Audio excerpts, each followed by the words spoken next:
Yotox anti-moustique mooy aar mag ak ndaw ci bépp matu-matu yoo am na booy piis ci rido yére ak moustiquaire ak booy diw ci yaram. Val d'Afrique moo leen di may seen journal de la santé. dal leen ak jàmm lu mel ni ay médecins ay gynécologues ay infirmiers sages-femmes ñoo xamante ni dañuy yëngu ci wàllum wér-gu-yaram ñoom la ñu doon tàggat ñu toll ci fanweer bàyyeekoo ci ñetti réew yoo xamante ni ñoo bokk ci projet googee mu bokk ci Burkina Faso suñu réew mi ak République démocratique bu Congo mbébét bi moo di ñu xool nu ñuy def ba am loo xamante ni moom la ñuy teg ba mën a jibbal benn programme boo xamante ni mooy gën a tax bu politique yi ñu gën kaa ñoŋal ba nit ñi di gën a jot ci service de santé yi ci loo xamante ni duñ ci sonn ñu teewlu ci docteur Pape Djibril Ndoye di directeur adjoint bu Enda Santé ci micro wu Moustapha Sall. dañ fi daje ngir waxtaan ak cadre suñu programme yi ñuy def ci Afrique tey nag ñetti réew lañ fi dajale mu doon Congo République démocratique du Congo Burkina Faso ak Sénégal ñuy waxtaan ci wàllu politique de santé yi ak nan lañ ko mën a liggéeyee ak ñi nga xam ne ñoom ñoo ci liggéey mu prestataire de santé yi ba nga xam ne lañ mën a am ay moyens gën a mën a influencer politique yi ba paj mi gën a yomb ak jot ci paj mi si ñetti réew yi. Am na ay médecins yu ci nekk am na ay gynécologues yu ci nekk ay infirmiers ak ay sages-femmes ak ay nutritionnistes également donc ñu ngi leen di tàggat ci nan la ñuy tëggee programme de santé naka lañ koy planifier ak naka lañ koy doxalee nga xam ne dina mën a am impact ci population bi ak naka la ñuy mën a waxtaane ak ñi nga xam ne ñoo décideurs yi ba politique de santé ñu gën ko mën a orienté ba mën a gën a am résultat positif ci askan bi. doo wax ay défis yu ñu war a relever défis yooyu lan la war a doon. waaw am na ay jafe-jafe yu ci am ci liggéey bi am na ay problème maanaam sécurité ci yenn dëkk yi lu permettre nga mën a am accès ci yenn zones yi donc te même système de santé parfois day am problème pour mën a liggéey fa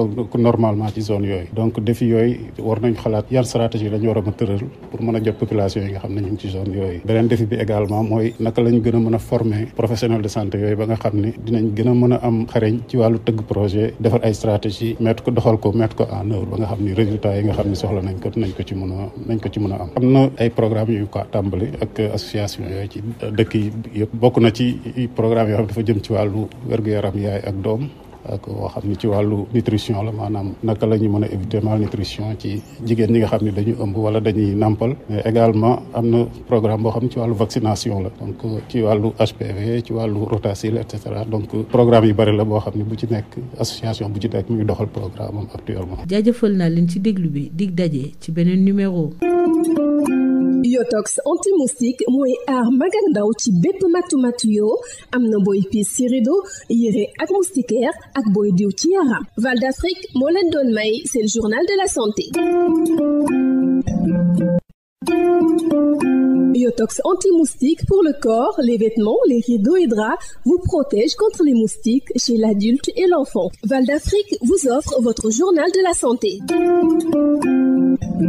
Bonjour. Renforcement de capacité des médecins, des gynécologues, des infirmiers, des sages-femmes, entre autres professionnels de la santé. Au total, 30 personnes issues de 3 pays concernés par le projet ont été formées. Ils viennent du Burkina Faso, de la République démocratique du Congo, des membres de l'Association des professionnels de la santé. L'objectif est d'identifier les problématiques et d'élaborer un programme de plaidoyer afin d'améliorer les politiques et les offres pour une meilleure accessibilité aux services de santé pour les populations des pays concernés. Écoutons le docteur Pape Djibril Ndoye, directeur adjoint de Enda Santé, au micro de Moustapha Sall. C'est un projet qui travaille avec les associations de professionnels de santé, APS, au niveau de 3 pays, Burkina Faso, de la République démocratique du Congo et du Sénégal. Donc c'est un projet de renforcement de capacité et de plaidoyer pour permettre aux associations de travailler dans l'amélioration de l'offre de services et des politiques de santé au niveau de ces différents pays.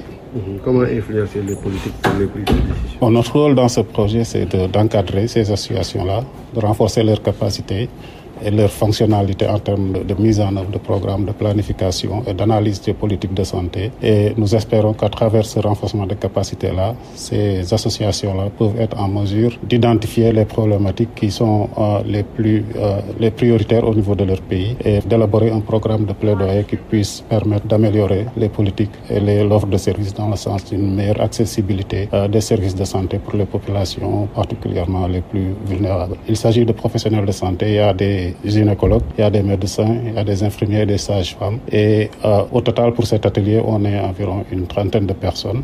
venant de ces différents pays. Et c'est une revue à mi-parcours. Donc, on a débuté les activités il y a 2 ans, donc avec ces différentes associations. Et là, on est en train de faire une évaluation des plans d'action qui ont été élaborés par les différentes associations et où est-ce qu'on en est, quels sont les défis à relever et comment on peut restructurer notre accompagnement pour mieux répondre aux besoins de ces associations. Les défis? Il y a plusieurs défis. D'abord, il y a le contexte sécuritaire au niveau de certains pays comme le Burkina et la RDC. Et comme vous le savez également, la RDC, il y a les épidémies de Mpox, de Ebola qui ont certainement bloqué un peu la mise en œuvre. Et il y a également les défis dans la mise en œuvre, tels que les transferts de fonds également. Parfois, ça pose un peu problème, ce qui est dû un peu à l'environnement, la différence déjà de zones financières entre le Sénégal et ce pays. Donc au niveau du Burkina également, il y a le contexte sécuritaire. Donc dans certaines zones, il y a un accès qui est très difficile pour les organisations de la société civile qui travaillent dans le domaine de la santé et même pour les prestataires de soins en général. Merci de nous avoir suivis. Rendez-vous est pris pour un nouveau numéro. Biotox anti-moustique pour le corps, les vêtements, les rideaux et draps vous protège contre les moustiques chez l'adulte et l'enfant. Val d'Afrique vous a offert votre journal de la santé.